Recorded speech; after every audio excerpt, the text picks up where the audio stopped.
Hey, what's up, guys? This is Jermaine Morgan, and you're watching Grooves and Motivation Live. Today, we're going to be talking about three things that cause most bass players to stay stuck. So, stay tuned.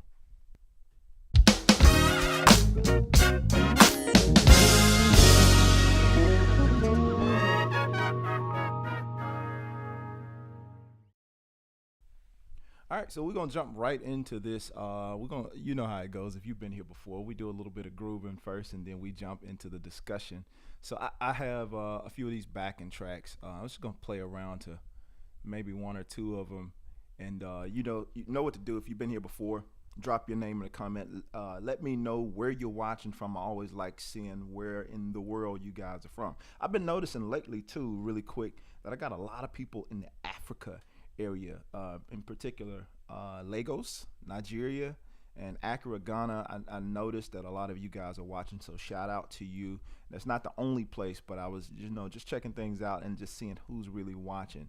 And those are the people that's out of the country that's watching. I noticed I've been having a lot of New York people that's been checking us out, and as well as so many others. So I don't want to just start naming people because I know I'll forget, but those are the top, some of the top viewers that I've seen a lot of lately. So be sure to let me know in the comments where you are watching from. All right, so let me pull up this track here, if we can find it. There we go. We're gonna rock this one real quick. And if you, I see the thumbs up. Let's see what we got here. Find out what you in.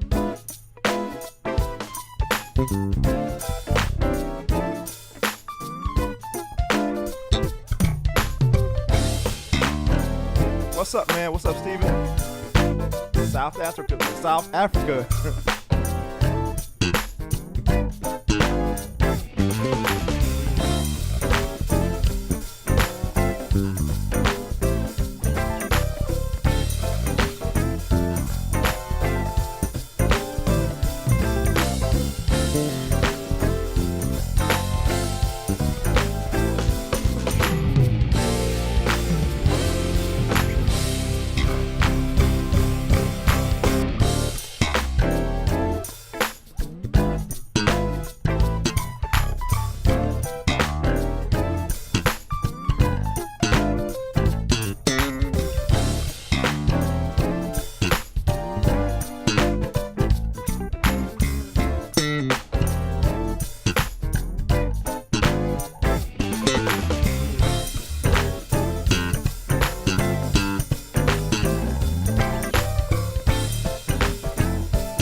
All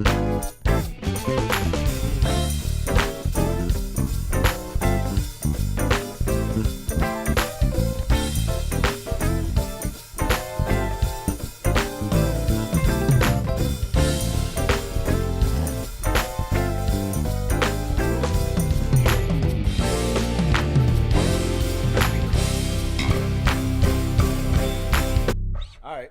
So I appreciate that the comments there. So really quick, let me jump because I know me. I'll try to speak to everybody and I'll be like 3 hours behind. Carson, what's up, man? Good to see your hands in the building. Prince, I see you. Shane, what's up, man? Quebec, Canada is in the building.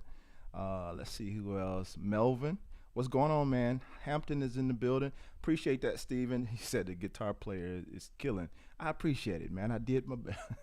I played the guitar on this stuff. So if any of you are wondering what I'm playing to, the name of this song is called "I Won't Give Up." It's a jam track that's on my Straight Gospel One. It's just one of the tracks that's on there. I was trying to find. There was another one I was playing to earlier, but I'm trying to remember what it was. I don't remember. It might be this one. I'm not sure. I don't think it is though. It wasn't the churchy one. That ain't it. What was the name of that song? I forgot it that fast. It was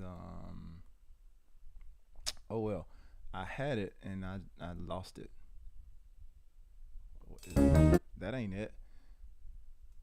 I'm trying to get this track. I had it earlier and I lost it that fast. It was maybe it'll come to me. Maybe the battle. Maybe that was it. Maybe the battle was it. Let's try that one. I think that might be it. Yeah, I think that's the other one. It's called The Battle. It's an A flat.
Yeah, that's just another little churchy, churchy little groove. Again, with these tracks called straight gospel, I tried to go with this old school '90s.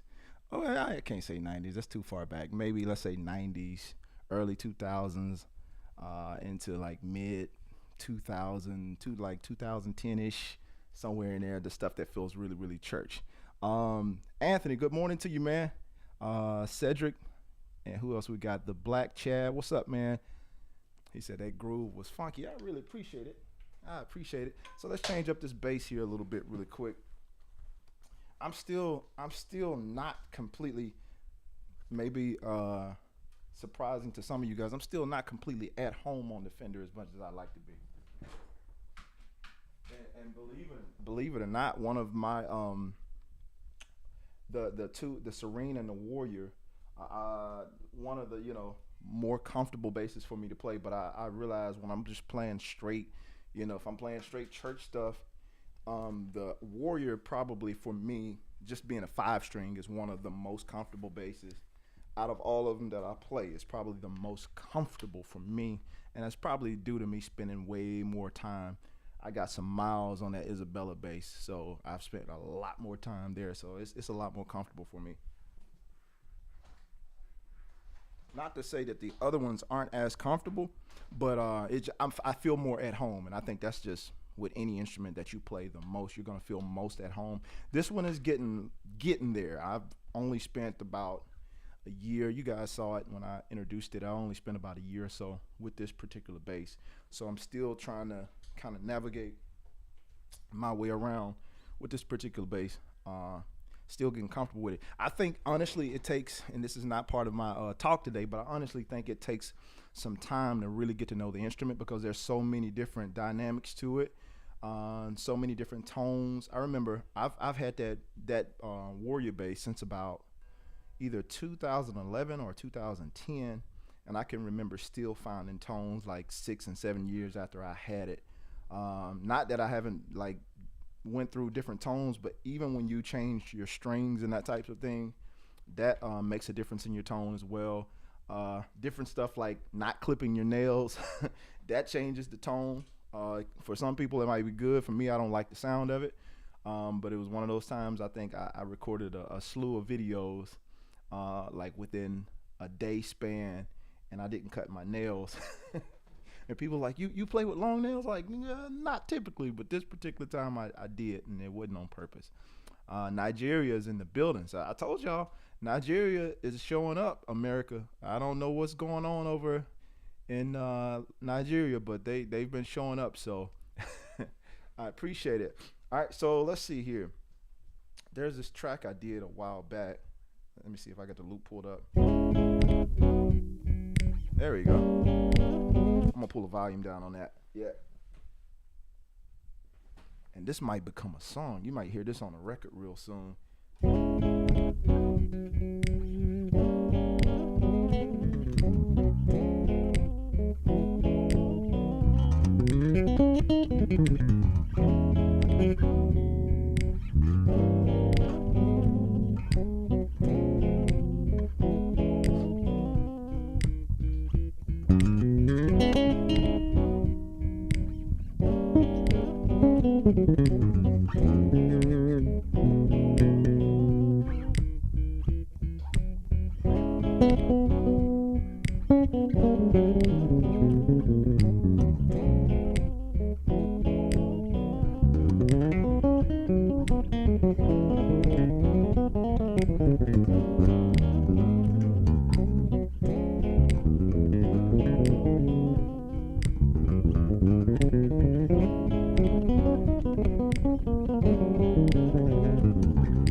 Africa is thick in the building.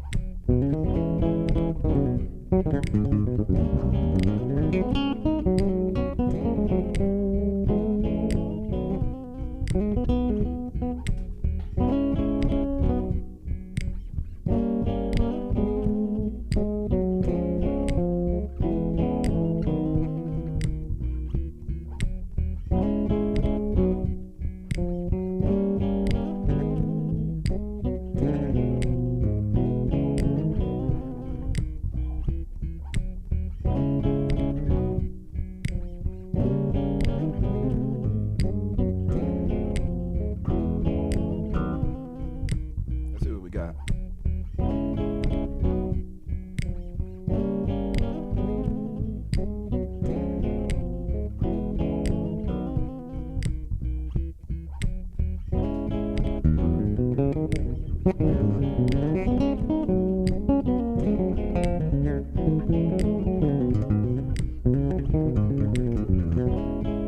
So I put up a post the other day, um, sharing with you guys some of my bases. I'm not sure if you all seen that, but be sure to drop in a comment. I'm interested to know what everybody's playing out there, whether it's 4, 5, 6, and what type of bass are you or basses are you playing? What do you prefer, and why? Why do you prefer? I guess while I'm goofing off over here playing, you can kind of let me know why you prefer what you play. What's the motivation behind it for you to play the certain bass that you play?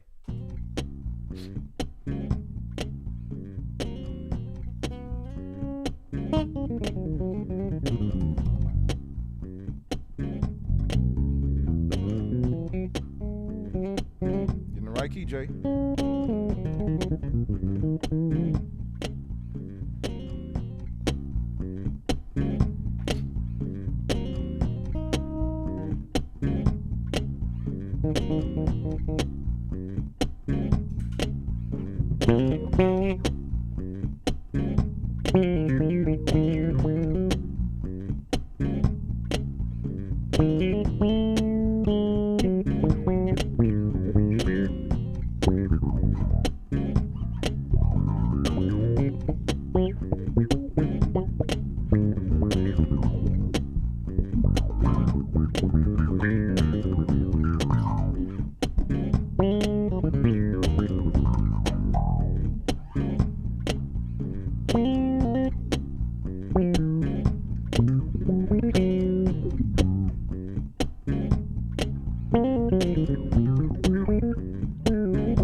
So a 4 and 5 Ibanez.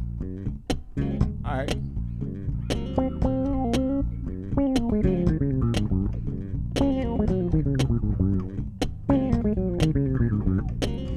Prince, I'm running right now. That's an MXR envelope filter. I also have a TC Electronic flashback delay that I'm not using right now, and there's also a TC Electronic Hall of Fame Reverb 2, and I'm not running that right now. In my let me cut this off for a second. My compressor drive that I'm using is a Spectra drive compressor by TC Electronic as well. It's a Spectra drive, so it has an overdrive on it as well as a just regular compression. So those are the main pedals that I'm using here on this pedal board, and of course a tuner and a looper pedal, that kind of thing. How do I set my EQ? It's really based on what sound I'm going for, what I'm trying to get out of the bass at the particular moment. It's weird when it comes to like this solo type stuff, because I'm always kind of tweaking it based on what I want to hear at the moment, because it can vary. Like here I'm, let me cut this effect off. Like this bass here, I really like it to have a really clean sound when I'm soloing. But sometimes you got to be careful because it's so beefy, it can get muddy. Well, not muddy. It depends on like the medium you're listening through. Like coming through these headphones that I'm hearing right now, it can get really beefy really quick, and I want it to cut through. And so I normally boost the high end. The high end is pretty much boosted. Strings are on their way out. I've been playing these for a little while. Not that long, but a little while. For me, they're on their way out, Still got some bite to them, but not as crispy as, like, it's still it's pretty there. Like that is, just say the bass boosted and this active passive. So it's on the active side right now, and I'm boosting. My volume is like pretty much maxed out right now, and my mids, sometimes depending on the sound I'm going for, I'll boost the mids all the way up, but they're not like it's boosted, but it's like halfway, if that makes sense to you. And highs and the lows are boosted. Like for some reason, the EQ setup is very similar to the other Serene that I was playing, the other 6-string Serene, and that bass sounded the best, like that really cut through tone when you pretty much boosted everything. As weird as that sound, it's like when you like run everything boosted on that particular bass, it has like its best. You get to really pull out all of the tones, and so a lot of compliments that I got on that bass was because of that EQ setting that I was using. And oftentimes I use it here, but sometimes because it's so beefy, depending on what I'm playing, I have to back off of the mid range because it can get heavy quick. Like that's with the mid range boosted all the way.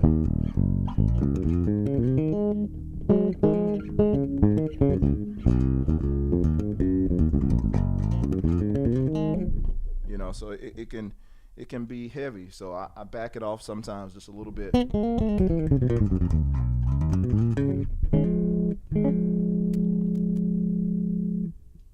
Just to get me a cleaner sound, and sometimes I might pan a little bit more to that back pickup just to clear it up a little bit more.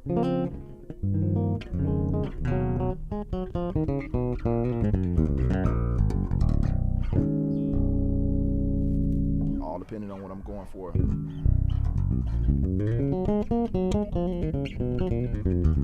And sometimes I don't really like to hear too much of the picking noise when I'm playing through the high end, so I'll back that off, especially if I'm playing like a ballad. Let's see if I can get something like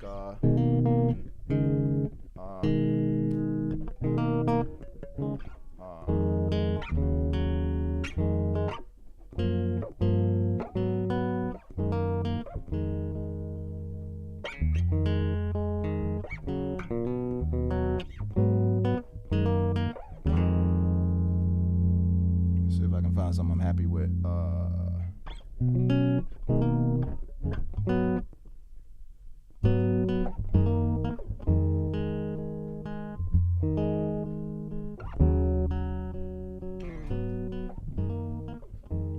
Like with that, I don't want too much highs cutting through. Like to me, it's somewhat a distraction. So when I'm I'm thinking about like a vocal when I go to like solo stuff. You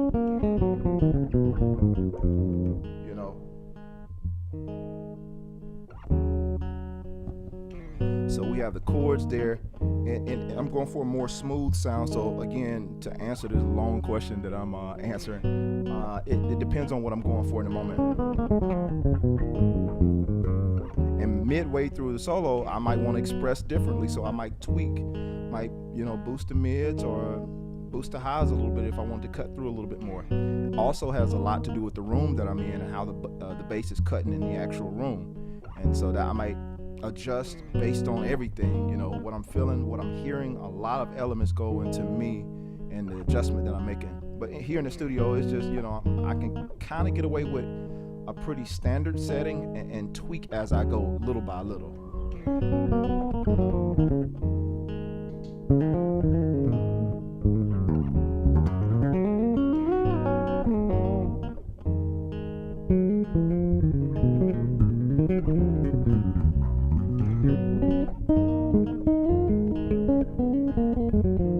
Like right there, that's pretty close, but it's still a little muddy for me, and I don't want it to be muddy.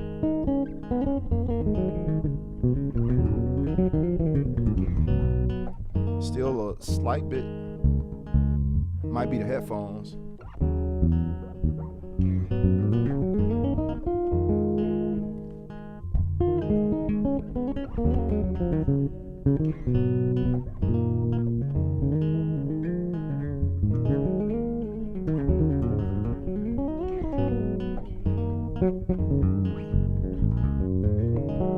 And I want like the full scape of the fretboard to be heard. So whether I'm playing up here or whether I'm playing down low, I want to be able to like everything to be really, really clear so I can make out what I'm playing, because if I can hear it, it helps me to express, and I'm not concerning myself with how the bass sounds, because that'll take me out if I'm not hearing the right tone that I want to hear, and I'm trying to, musically say something, I'm adjusting the whole time, and I can't focus on, not focusing on, being free when I'm playing.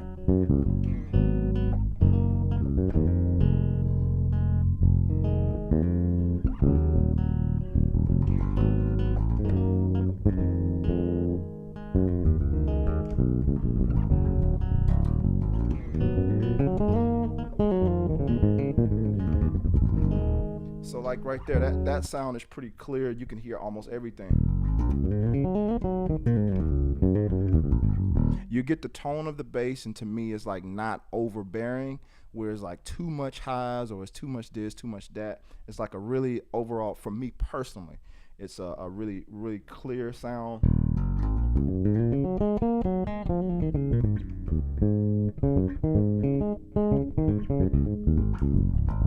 It's still pretty beefy enough that it doesn't sound like a guitar. That whole thing. You're able to get really clear chords and stuff. You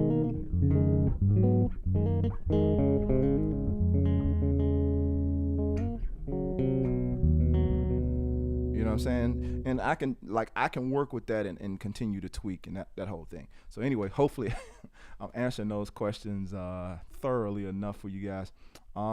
Let's see here. He says, "What brand of strings do you use?" Great question. I use SIT. These are the strings that I use mainly. Like on the Fender, there's a different set of strings. I think those are maybe the Rock Brights or the Foundation. I can't think. I think it's on that bass. No, maybe that bass. Did I change the strings on that bass yet? I don't know if I did or not. On the Fender, I'm normally using like the Rock Brights by SIT, but for like the regular, like this and my 5-string Isabella, I'm using the SIT Power Wound. These are the strings that I normally use. So yeah, SIT basically all day. Let me see here, and I think I answered that one already. I prefer 5 for the low B. Yeah, there you go. That low B string. So I see you guys dropping in the comments what you're playing and that kind of thing. The Caribbean, the Caribbean. So Keegan, hello to you. Thank you for joining in with me today. And so guys, I moved this to 11 o'clock because I see that most of you guys are a little bit more flexible during that time. That looks to be when most of you are online, so that's why I moved it at this particular time instead of 7:30 this morning. So hopefully that works out a little better for you guys. We'll see if it stays here, but we're gonna try it and see if that works a little better. So Melvin, what's up, man? You're playing a Yamaha 305A5. Cedric says, okay, I answered that already. Bill, what's up, man? The black, he says, a BTB Ibanez, the black chat. Yes, sir, I got you. Mark and Vicky, your bass sounds awesome. Thank you so much. I appreciate that. Jermaine, I'm used to playing with one finger. How do I go about learning to use the 2-finger method? And did you, what was that? I missed that. 2-finger method. Did you do another play the bass? Did you? I'm not sure what you mean by that. Maybe I read that wrong. You did another play the bass. So yeah, you might have to clarify that. I'm not sure what you're asking me. I might be reading it. Blackhawks, I might be reading it wrong. Hello, Morgan. What's up, Manu? Bill Hardy says, what did that solo consist of foundationally, Jay? Certain modes are that right there. I don't know. I don't even remember what I just played. I probably played a lot of major pentatonic and major scales. That, if I can be honest, that's probably what I played, because a good bit of what I play is consistent of that. Now there are other theoretical things that fall in there, but a great deal of what I play is based off of, like when I sing, typically I don't go way out left field with my singing, or when you think about popular singing stuff, people are not really going too far left with their singing. It's pretty much a lot of pentatonic stuff. Like, I know I say pentatonic all the time. It's just the country in me, so y'all just, you look over it. I might say pentatonic, very least likely for me to say that than it would be for me to say pentatonic, but you get the point, right? So Bill, to answer your question, a lot of what I play is like going to be a major minor pentatonic stuff, some blues type stuff that I'll play, which is essentially still the same thing, major minor pentatonic. but with an extra note added in there. And yeah, there are some modal things that I do within my playing, and sometimes using a lot of that stuff, you'll just kind of happen up on some of the modes and that kind of stuff. But I don't think about it while I'm playing it. It's just more so feel type deal, unless I'm intentionally trying to figure out how to work something into my vocabulary. All right, so with all that being said, let's jump into this discussion. I think I've been going pretty good on this, talking about the bass thing, and I know that's why you all are here. So let's talk about three things that cause most bass players to stay stuck, in my opinion. So really quick, before I forget about this, I have made this PDF. Iron X Mike, Iron Mike. I guess that's Iron Mike 83. What's up, man? I have made this PDF available. It's very simple with all of these three things, and simply all you have to do, it should be in the description of this video, especially if you're watching in a replay. All you have to do is click on this, sign up for my mailing list if you're not already done that, and it'll send it right over to you. You can download the PDF from what I'm talking about today, just in case you're driving or whatever and you don't have an opportunity to write down this stuff.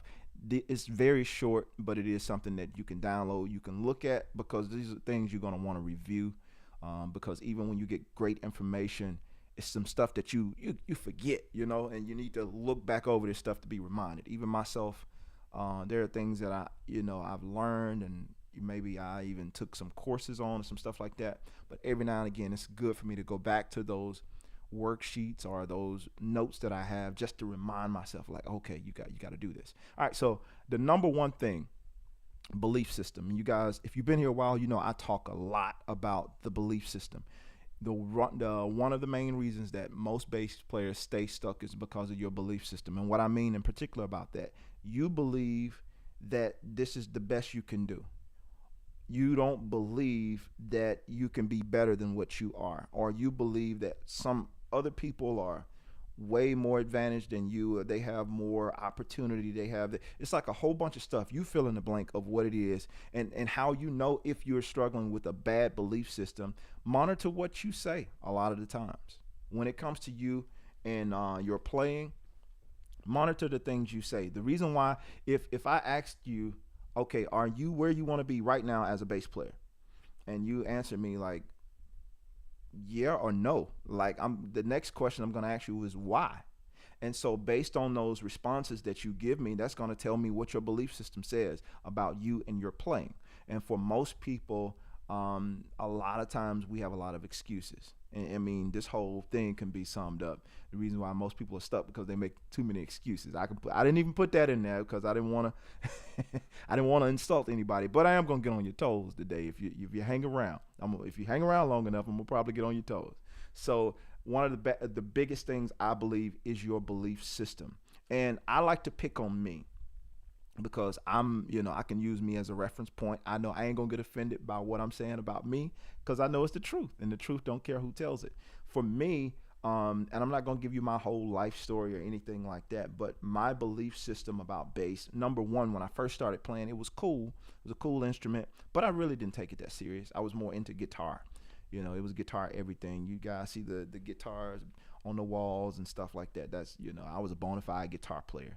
And I could play other stuff, but my heart and passion was on guitar. That's what I wanted to get good at, until I got introduced to other bass players and started hearing like what other people were doing, and that struck some interest for me to start listening to other stuff. Then I heard people like Victor Wooten and the greats, and the list goes on of all these great bass players. But after hearing these people, that kind of messed with my belief system. It's like I wanted to do that, but a part of me believed that was kind of like that's out there, and it wasn't. You can have a faltered belief system, like a faulty rather belief system, in terms of like you can believe some of it, but the other part of you saying like I don't know, like I can do that. Like that's when I started learning Victor Wooten stuff. It's like I think I learned the Amazing Grace harmonic solo. And it's like I can do that, but that other stuff, I don't know if I can do that. And because in my mind, maybe I didn't say it out loud, but in my mind I believed it. And this is how you know you believe it: when you don't attempt to do it. That's when you know, like, man, that's you'll say stuff like, man, that's out of my league right there. When you say stuff like that, immediately you put a cap on top of how far you can go as a musician, because you've already said like I can't do that. And I'm not picking on you because I'm guilty of it. I've done it many times. You know, some of the stuff that I've written over the years as a solo basis is like if I had heard that stuff maybe 20 years ago, it's like that's out my lane, doc. I'm gonna let y'all have that. Yeah, we'll use that excuse. I'm gonna hold a pocket. You know, bass players are notorious for using that to almost give yourself a scapegoat for not having to learn any of that extra stuff. Like, yeah, I'm gonna stay in the pocket. I'm not gonna do too much of that. So, your belief system, that's the number one thing. And how you can start to overcome that belief system is number one, start challenging. Start challenging what you believe. Like if you come up to a song and it sounds like something that you can't do, well, how do you challenge that belief system? Because again, like I said, you know if it's a belief system problem because you don't even attempt to try it. Well, how do we reverse that? Try it. The song that you hear that you feel it's out of your reach, or like I can't do that. That's that word too, can't. That'll pretty much put that cap on, right? So like challenge yourself by trying it, right? Challenge yourself. I heard something, maybe some of you guys saw my video this week that I posted. Generally, when I see challenges and that type of thing, I don't really have the time. Not my unlock your sound challenge. I mean like actual social media challenges where, you know, they're challenging you to play to a track or something like that. Most of the time I don't have the time for that kind of stuff. Every now and then I'll get involved, but I'll do it for the reason of literally challenging myself, not trying to compete with anybody else, but actually challenging myself to see, hey, what can you do over this in a short period of time? Recently, Teddy Campbell put up a bass challenge. It wasn't a bass challenge. He just called like bass players and keyboard player, anybody who plays a melodic instrument, to jump in on the challenge. And I'll be honest with you, listening to the song right off, it was like, man, this is a lot of chord changes happening. And looking at the challenge, there hadn't been a lot of attendance in the challenge, and I believe most musicians listen to the track and they get intimidated because it's a lot of movement. It ain't just like we rocking on the one and you just go for broke over the, or three chords. It's like it's changing keys, it's moving like continuously throughout the song, and most cats have a hard time trying to solo through those changes. And so I'm like, okay, I see what's going on here, and this could be a nice little challenge for me to see what I can hear over this, because number one, I don't know this song. I've never heard this before. It's dope, but I don't know it. And number two, it's a challenge. So you could put your stuff out there and people could rag on you, but I don't care how accomplished you might be. Like, we all can have a bad day, And so of course I didn't want to put anything out that was trash and have y'all talking about me when you get on here like, man, yeah, that solo you did was trash, bro. I didn't want any of that. So it was for me to challenge myself. So the whole idea is me challenging my own belief system. So instead of looking at that track and saying, hey, I can't do this, it's like, nah, I'm going to do this. Is there anything? I'm not getting paid for a gig. I don't have anything guaranteed from this. It's just simply for me to push myself beyond what I think I'm comfortable with doing normally. Yeah, I play this in my own music, but I don't always play this type of stuff. So it's an opportunity for me to push myself beyond my own boundaries that I've set up for myself. All right, so the number two reason that I think bass players are stuck. Number two is motivation, the lack thereof, and having the right motivation. And I'll give you this story really, really quick. So I bringing you back up to speed with my journey as a bass player. As I moved down here to Atlanta, I was playing guitar and everything before then, played a little bass in college. Once I finally got to Georgia, and I saw how everything was a lot faster, meaning, I'm from Mississippi. We chill. Everything is laid back in Mississippi. It does. Shout music about as exciting as you're gonna get. Now it's picked up a lot more, but back in the day it was not as moving as it was, for lack of better words. And so getting here, everybody is like on 10, and like what was considered good musicians in Mississippi, you come to Atlanta and you okay, you mediocre. If you was excellent in Mississippi, then you're good in Atlanta, if you get my drift. So it's like the scales are a little different down here. So I found that out really quick. Like when I got here, it's like, wait a minute, man, this I gotta catch up. Like I'm years behind. And I didn't know it until I got here. So all that being said, what does that have to do with motivation? All right, so I started getting gigs. Main gig in general, I landed a church gig um, at one of the largest churches down here right after Daryl Freeman. If any of you guys know who Daryl Freeman is, if you don't know who he is, look him up. He's a beast. But anyway, so the gig that I got, he was the last person on that gig. So you already know that the heat was on. You know, I'm coming down here straight from Mississippi, country boy. I wasn't used to everything like I am now. And Daryl at the time was on every gospel record it looked like that was coming out, you know, and he was the guy. Still is the guy, you know what I'm saying? But at that time, he was like, you know, prime time, right? As far as it pertains to bass players. So the motivation for me in that moment is you got to come with it. You got to catch up fast. Your job is riding on it, right? I just married this little pretty little thing from Mississippi, and you know, I had to figure out a way to take care of her. And so this church gig is the main gig that I got, and it was a good gig, and it's like the ideal bass gig for anybody to have, you know. And so that my motivation was like, I got to keep this gig, you know, and I got to get better because every musician. Here's my other motivation. I knew, and I was honest with myself, I knew I was one of the weakest links in the band, and I hated that feeling.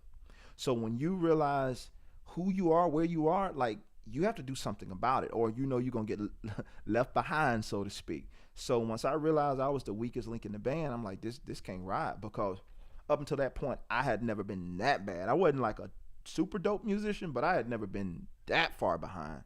And just being in that environment with all these A-list musicians, and then here you come in here and everybody else is on this level from week to week to week. Even in the rehearsals, like they would teach a line or something like that, and all the rest of the band get the line like that right there, and I'm sitting trying to figure out the line. You know, the whole rehearsal, I'm struggling with trying to play the line right. They having to move on with stuff and go to the next song. I'm giving you guys transparency because I wanted to help you. I want you to be honest with yourself, and if you don't get the right motivation, you will stay stuck.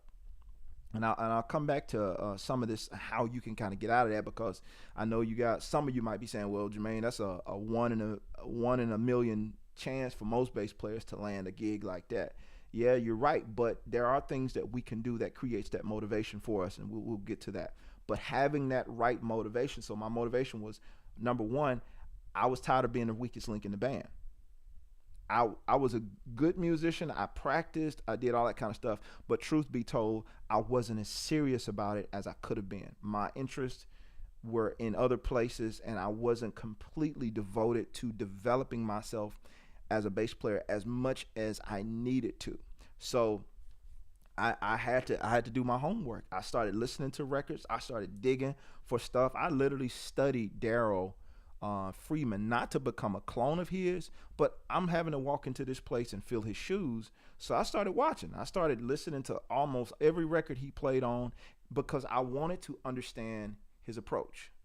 I wanted to understand, okay, what makes him, other than the fact that he's a beast, like what makes that? What makes people want that? What makes people keep calling on him to play all these records? What is the thing that he has? And so I started just figuring out stuff little by little. I started figuring it out, and I didn't only study him. I studied other bass players. I studied Maurice Fitzgerald, tons of other bass players. And of course, in the jazz side, I started studying many bass players there, and always hearing these people and hearing how far they were. And it's like, man, they're light years ahead of me, and I got to catch up. So my motivation is I got to catch up. And I didn't have the luxury of saying, okay, that's out of my league. That's out of my range. No, you're in a gig that you're required to come up to a certain level. And that makes up all the difference in the world in terms of you growing when you're in a place that requires you to come to a certain level. Because if you're trying to stay where you are or where you've been comfortable with being, then you're gonna go down in flames. Because week after week, the music is getting harder and harder, and you have to come up and like they're not gonna let you sit back and just play quote unquote the pocket. This is where I was introduced to aggressive bass playing, not being super busy, but being aggressive. Like you gotta play the song, you gotta own the song, right? So a lot of the lessons that I've shared here on YouTube have come from my experiences of being in these different environments where it's like, no, you gotta come with it. Like, no, dude, I need you to come out. I need you to play. I need more. So being able to be in those environments pushed me and stretched me so that motivation went up. So my third thing is your environment. So it's going to hand in hand with the motivation for me. Your environment, the environment that you're in has to bring up your level of output. The environment. If you're in an environment where everybody there is just kind of real laid back, kind of like just say, and I don't want to say this for my Mississippi people. I don't want to say this and it comes across the wrong way. But you have to understand, I can only give you my reality from where the area I was from in Mississippi at the time.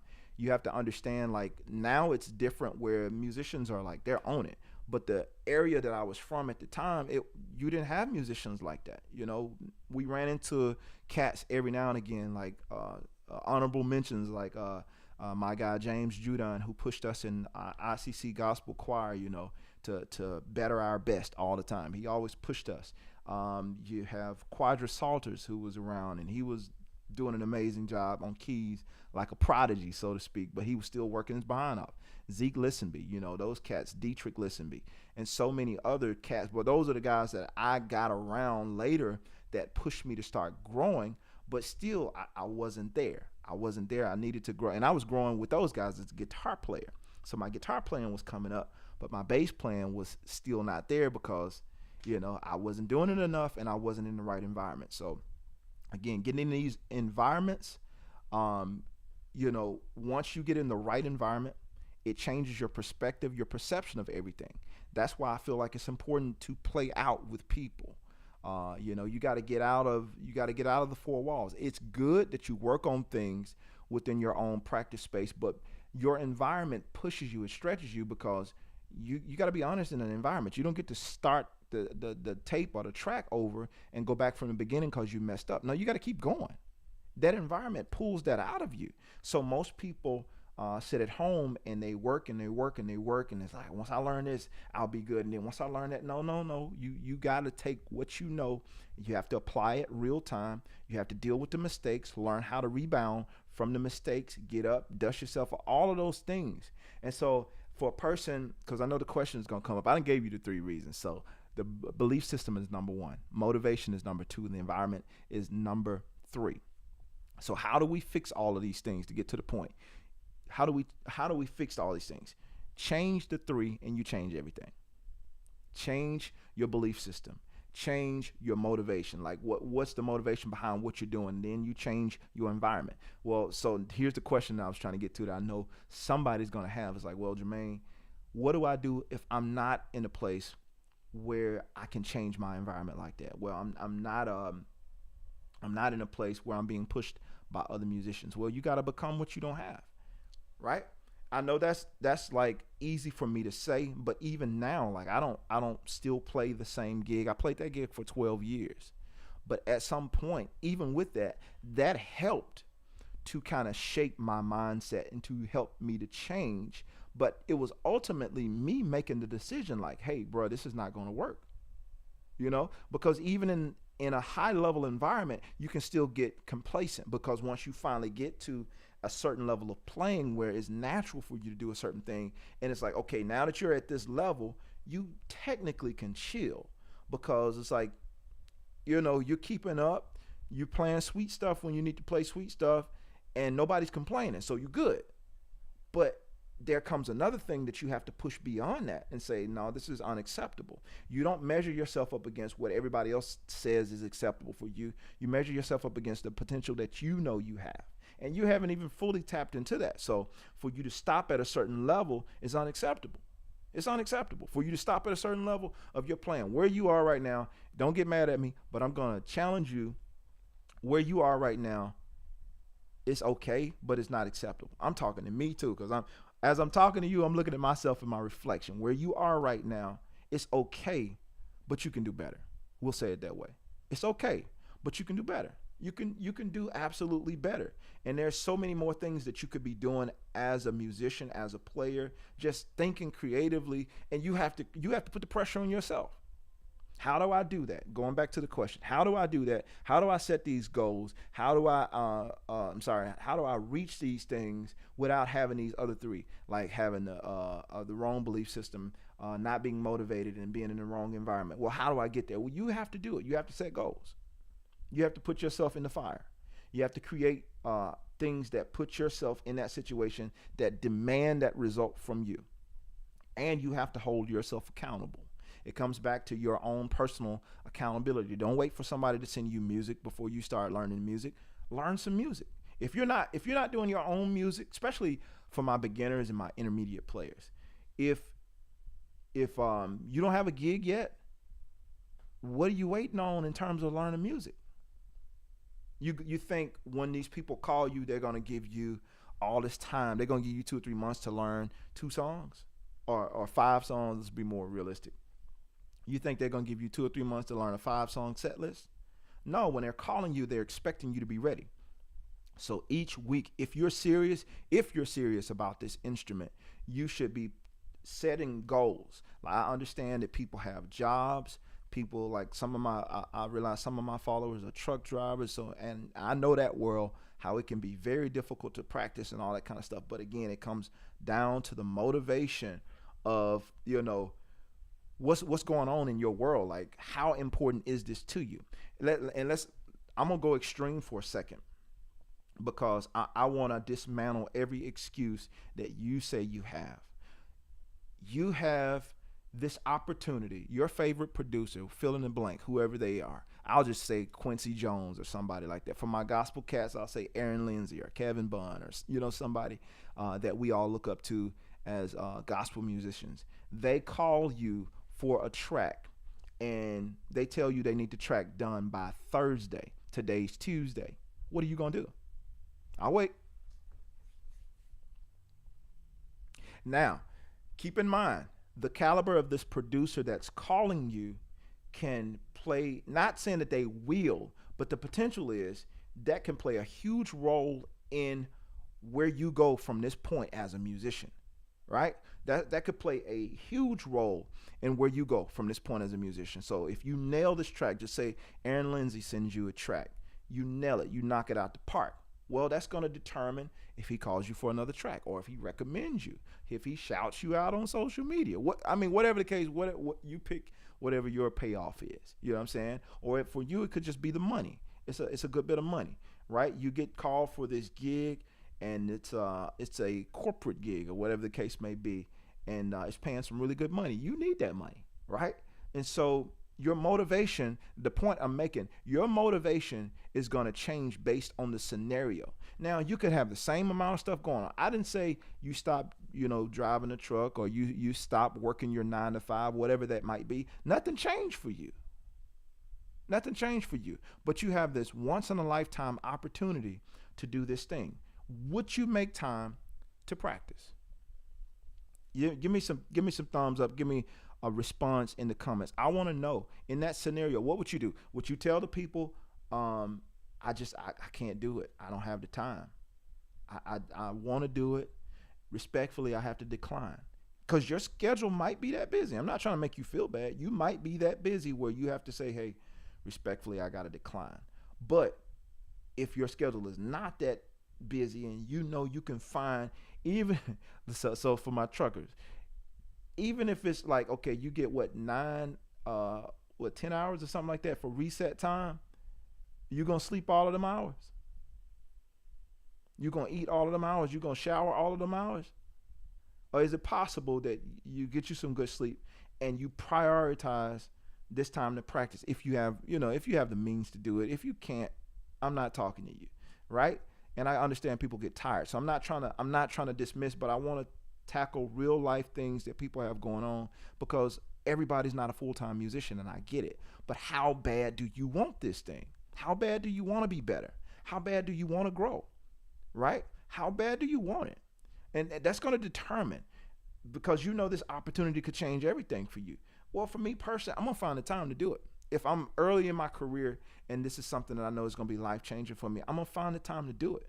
If I got to stay up, when I finally get home, if I got to stay up to 2 or 3 in the morning, like I've done it. I've learned music and stuff like that for gigs because I had a lot going on in the week.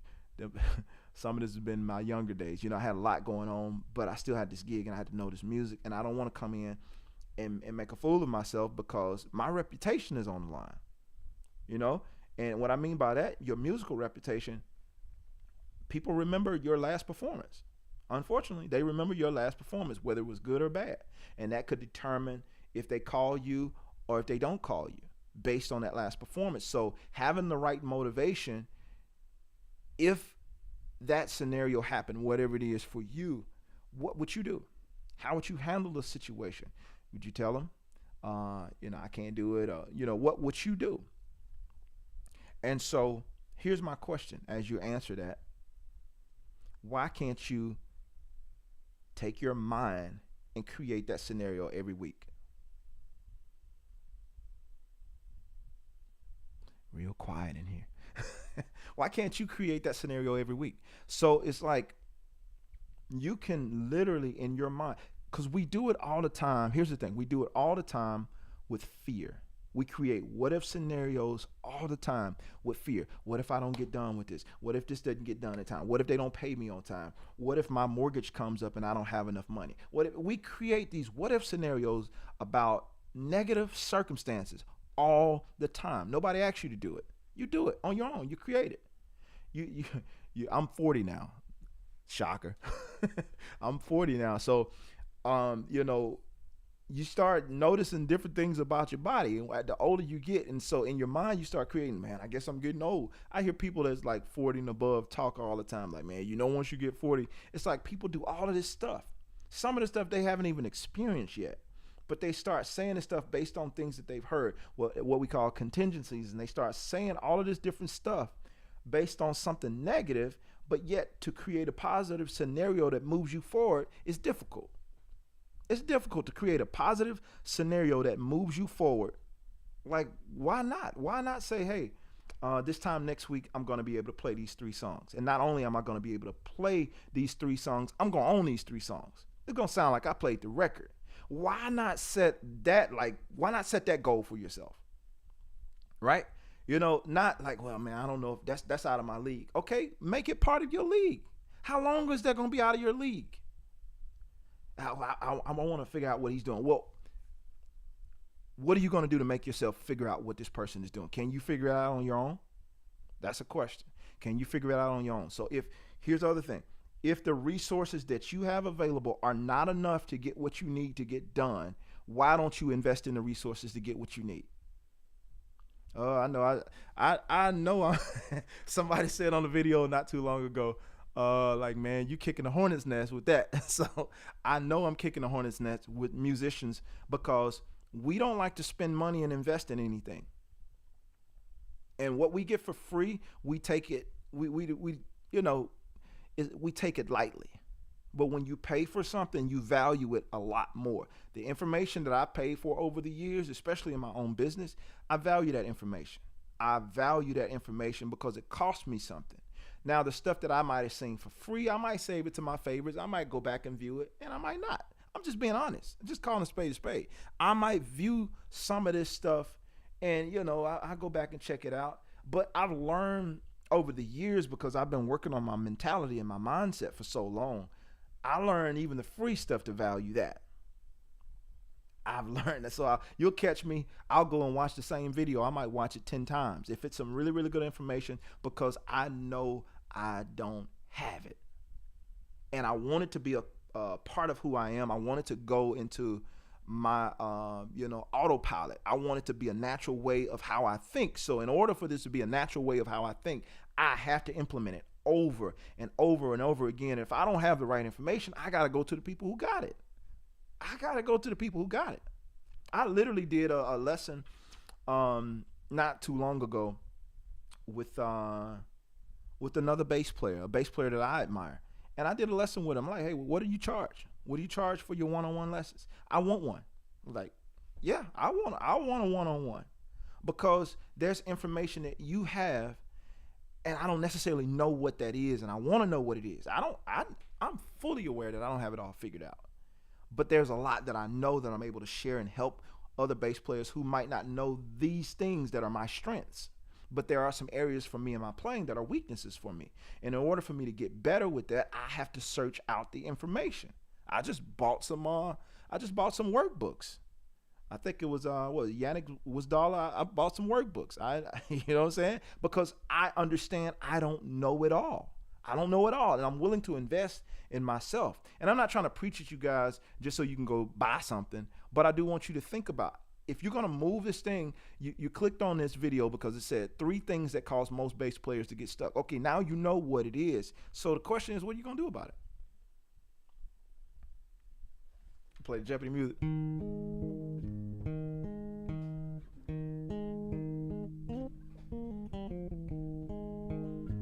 You know it. You're right.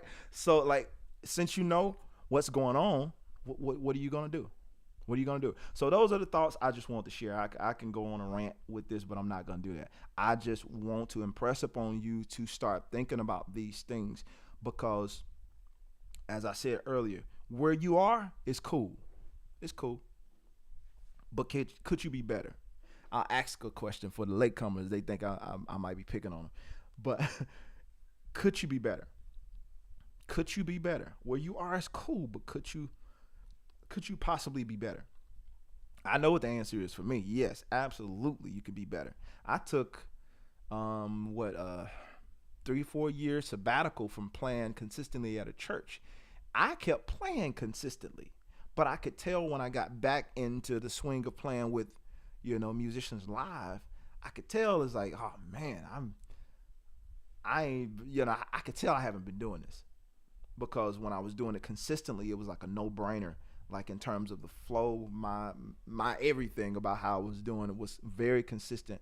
But being out of it for a while and getting back into it, I've been filling in at some places. So doing that a lot more, I could tell, like, man, I gotta get on it. Like, even though I'm practicing, hear me clearly, even though I'm still practicing, I never stop practicing. But there are some other levels. The environment makes a difference. The environment that you're in makes a difference. Just say if you've been playing, not picking on anybody, but gospel musicians and church and CCM, we know, and when it comes to the Christian world, there's so many different areas that we can go in. Now, if you're a gospel musician and you've been playing CCM pretty much for the last 6 years, and then you get put in the gospel situation, you're gonna be behind. If you hadn't been keeping your chops dusted off, you're gonna be behind, because you're gonna go from playing.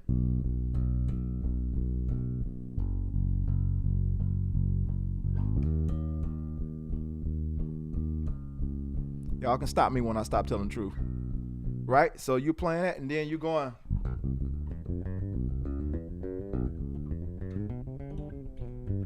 Even if you can play it, it's like you notice your endurance. Like, wait, man, dude, I got to get on it. Like, I know what to play. I know the right stuff I should be playing here, or maybe you're even struggling there. So you got to get the tools, you got to get the resources, and you have to, if you're not in the environment, you have to do the next best thing and create the environment. Even if it's a virtual reality, it's a simulation type deal. That's what I've done with, like, my backing tracks and all those type things, because I understand that everybody is not going to have the opportunity. And the reason why I know that, because how I came up in Mississippi, oftentimes I was playing by myself, or playing with just me and my mom, or just me and a drummer. So I know that not all musicians are gonna have the opportunity to feed off a full band of 4 or 5 musicians. It might just be 2-3 people in there.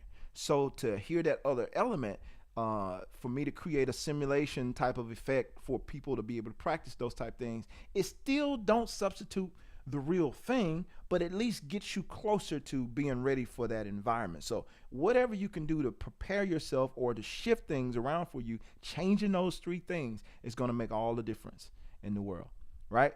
All right, so let's let's go through some of these comments, because I've missed so much stuff, I'm sure. Let's go here. Bill Hardy, do you take on serious students inquiries? Absolutely. You can visit JermaineMorgan.net. You can go to the Learn tab. I'm trying to remember it. You can go to the Learn tab on my website, and you can look at all of the learning options. How, like, I have video-based lessons. We'll say on demand, right? You can get video. You can sign up today and access my video-based lessons. If you want to do the monthly membership option, I got several different levels of the options that you can do for the monthly membership. I got individual courses. You're like, I ain't feeling the monthly thing. I don't need all that. I just need a couple of little notes here and there. So I got riffs and licks for you guys that just you don't want to come in and learn a few licks. I have the base jam-packed instructionals if you're needing a specific thing like gospel, like working out in the gospel area, working out in the soul. I think I did a all soul jam-pack that feels more soulful vibe. Even if you don't play soul music, but you want to understand the approach, that's what I did it for. Gospel quartet, I dealt with that, and I did the contemporary Christian / gospel, where it feels like a more of the modern stuff that you hear in a lot of our churches now. And so I did a lot of those different things, and I also have the one-on-one option if you are looking to do the one. So, and again, go to the Learn tab and just take your time, go through the website. I'm available for any questions that you might have. You can contact me there on the website as well. So, yeah, any questions, I do take on serious students' inquiries, and I do the one-on-one coaching calls with bass players as well. So, yes, working with your peers, Mark and Vicky. I appreciate your information, Melvin. I thank you, man. I appreciate your comment. Sean says, God bless you for sharing this information. To God be the glory, man. Hopefully, I ain't gonna say hopefully. I know this is something that's helpful. I talked. I ain't gonna say I talked about it, but before I even got on here, I wanted to make sure that I'm sharing the right information and not getting on here and wasting anybody's time. I know the value of this information because I know what is done. Personally, for me, this is not stuff that I'm telling you that I don't know anything about and it's based on theory. I'm telling you on things that I've applied in my own life and I know they work, right? So the things I share, it's not theory. It's like this, I guess it technically it kind of is theory, but you know what I'm saying? It's not like a hypothesis. It's like I know this stuff works, right? Bill Hardy says, priceless gold nuggets of advice, great personal testimony. Jay, I appreciate you sharing it. You're spot on. Where I'm at in the moment needs improvement. Man, I appreciate that, Bill. We all have to be honest with ourselves, man, and I appreciate that honesty from you. Cedric says, get cold coffee and sip eating, showing Netflix and go deep.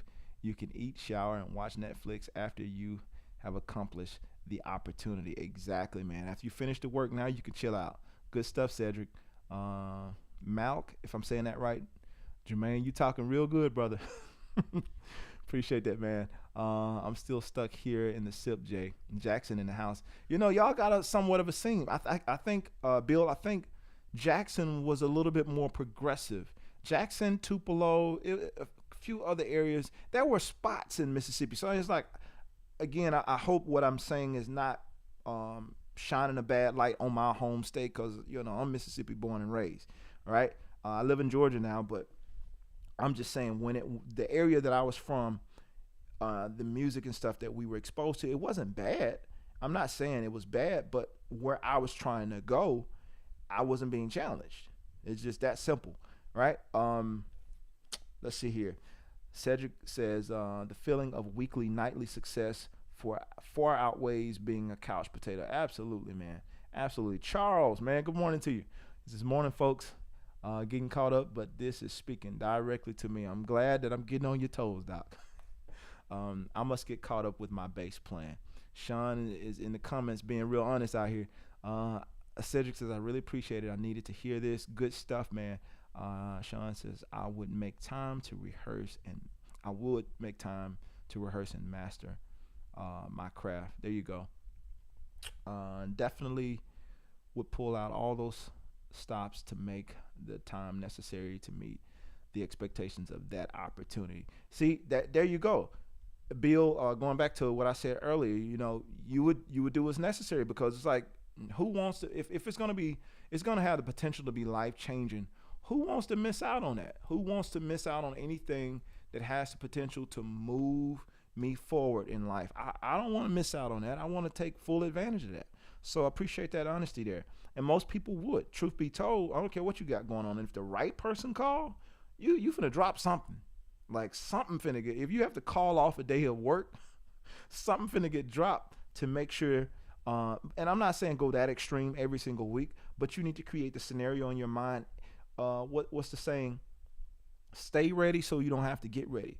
You want to put that scenario and put the heat to yourself. So in the event that somebody does call you, because they will, eventually they will, you will get that call that will shock you. And it's like, I didn't even know that these people were even listening, or these people even knew who I was. Yeah, you're going to get that call. I'm telling you here, if you own this thing, you're watching that call that you're waiting on, you're going to get that call. If you're putting in the work, you're doing what you're supposed to be doing, that call is coming. It's not if, it's a when. It's that call is coming. That call is coming. That call is coming for you. That opportunity.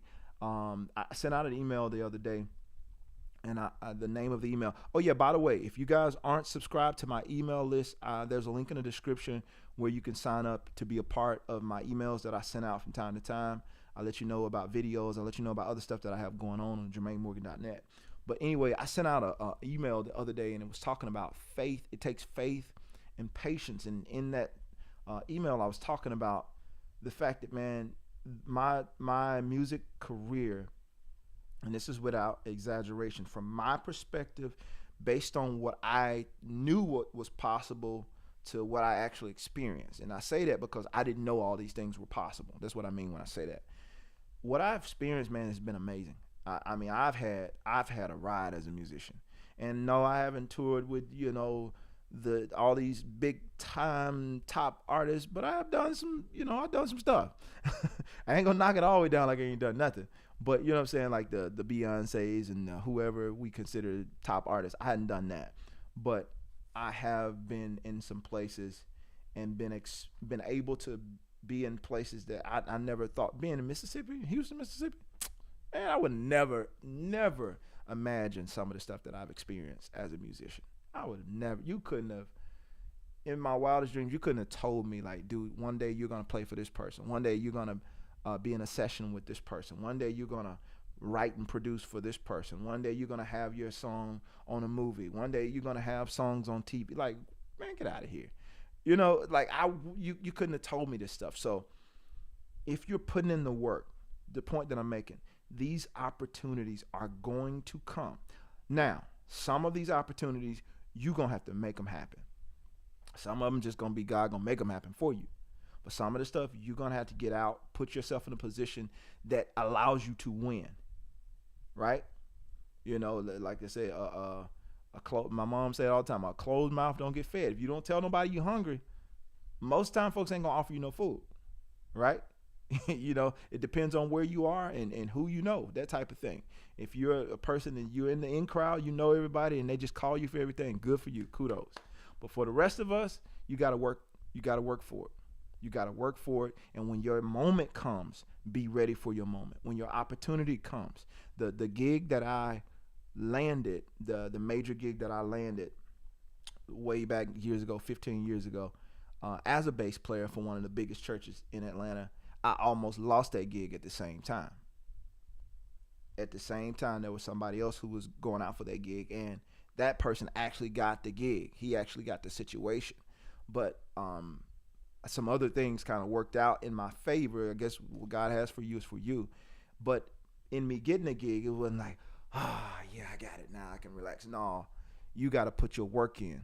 All right? You got a shot. You got a second shot at this, so you better show up. That's literally what it was for me. Like, you got a second shot. This other thing didn't work out, and that should have been your wake-up call to let you know you better get with it, because you don't get no 2 times all the time. So I'm saying that to you to wake you up.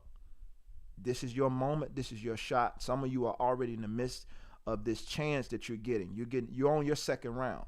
Don't blow it. Don't mess it up being lazy. I'm just telling you, don't mess it up being lazy. Thanks be to God, I put the pedal to the metal, and I said, you know what, I'm not going down in flames. I'm going to do whatever it takes for me to grow, and I'm encouraging you to do the same thing. If you need to get you some help, get you some help.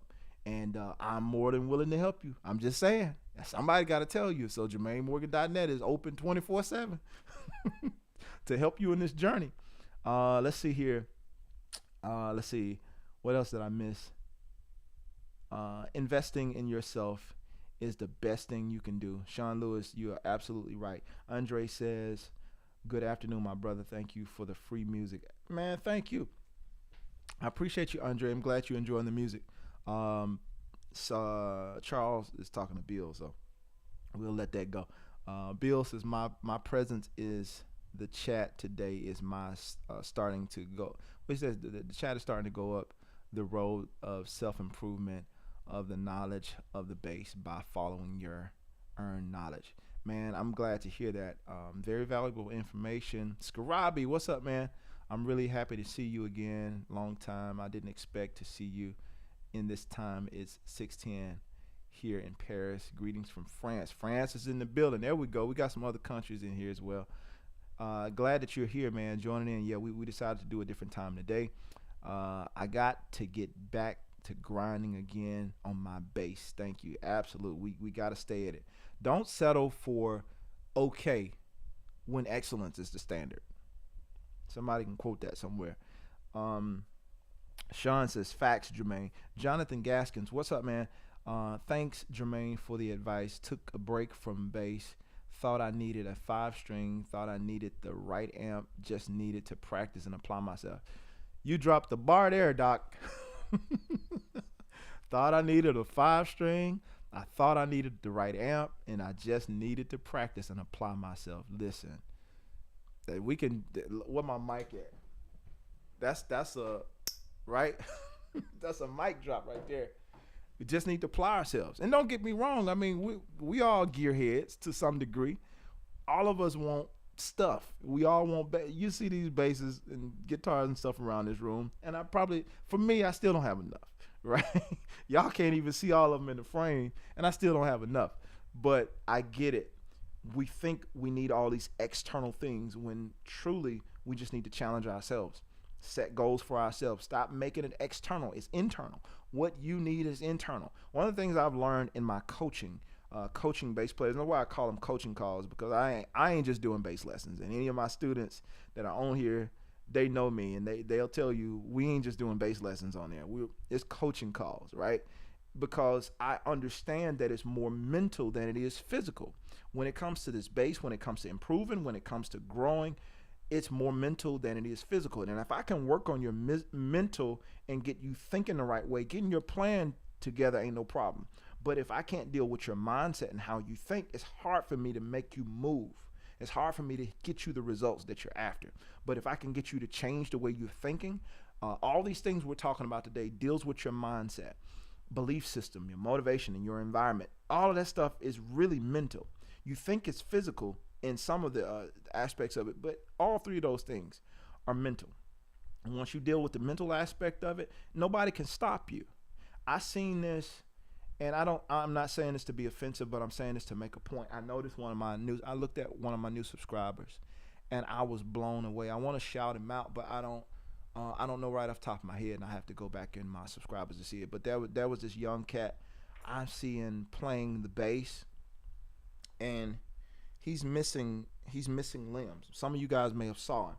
It's like he's like his arms come to like here, and he's playing drums and bass. I don't know what else he plays, but the cat is killing it.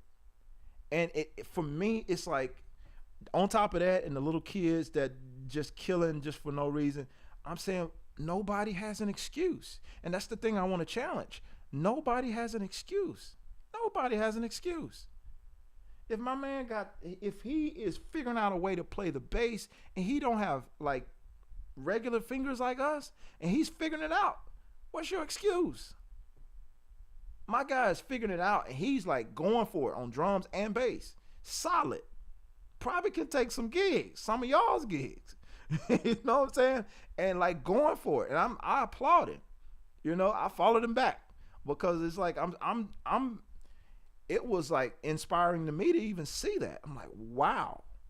I mean, the excuses that we come up with, and you see something like that, and it's a constant reminder. Not that you should use that as a reminder, because I'm sure that young man looks at his situation like, what do you mean? This is, I mean, I want to play the bass, so I play the bass. What are you talking about? How is this incredible?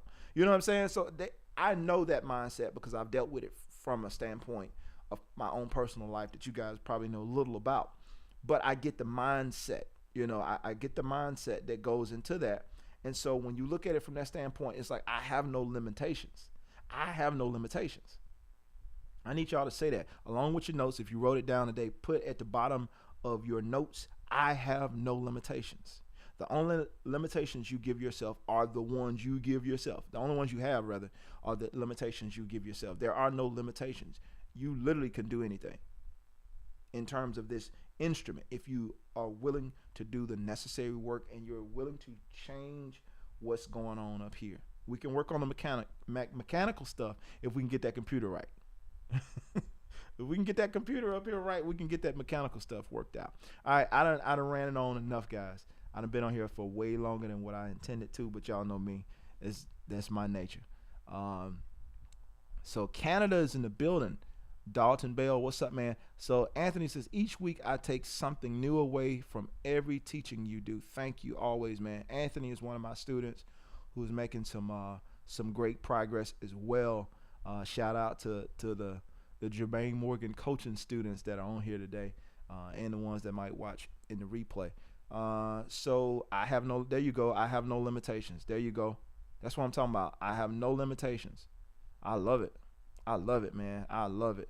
No more procrastination, of what Sean says. No more procrastination. I have no more limitation. Y'all, we got to get out. We got to get after this thing. I've lost, man, I'm sure all of us, and I'm not going to give y'all no sad violin story, but all of us have lost loved ones. But I think the most heartbreaking thing is when you lose people and you know they had all this potential and they died with it. Like they died not maximizing. Like, man, I wish that person had a recorded. Yeah, I know you don't put them in the chat, but you know in your mind, like you got that one person that you knew, like, man, they should have recorded something. Man, they should have. Man, if that person had to put out their artwork, man, if that person had just started, that dude can cut hair, man. If he had just started him a barbershop, we got those people that we know that they're good, but they settle for less. They settle for less because of the limitations that they put on themselves. Oh man, if I start a business, ain't nobody gonna support it. They're gonna just go over there to this man. Like, hush. I'm sorry, but not sorry. Hush. Stop putting those limitations on everything. You don't know what people will do. If you put it together the right way and people find out how great you are at what you do, you don't know who will show up. And I had to say that to myself because it was discouraging trying to do this. When I did my first bass lesson on YouTube, it was trash. Like I wasn't. I messed up on some stuff that I said, and YouTube tore into me years ago when I did this, and I almost quit because for months, I think it was at least a year, I didn't put up no more lessons. Like, yeah, no, I'm good.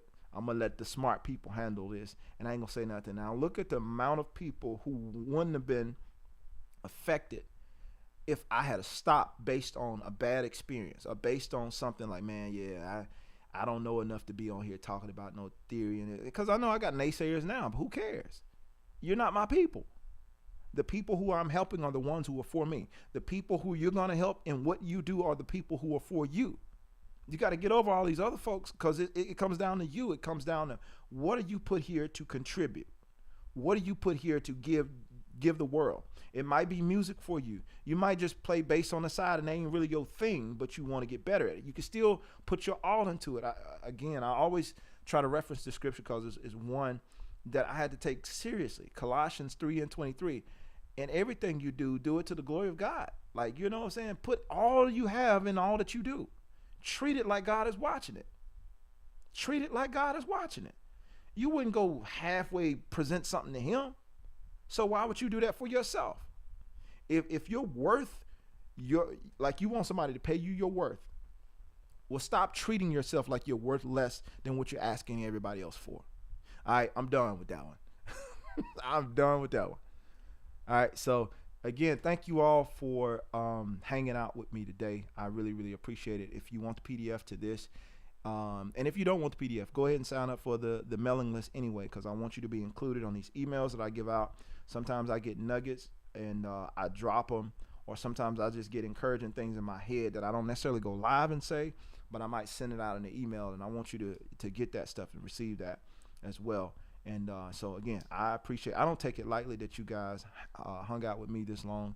I know that you all have a life. You have better things to do. And I know I'm not that great that you just have to stop and spend an hour and so of your time listening to me. But to God be the glory that you stayed and you listened to anything. And I hope and pray that it's something that serves you and move you forward, and you start to see results based on these three tips that I've given you today.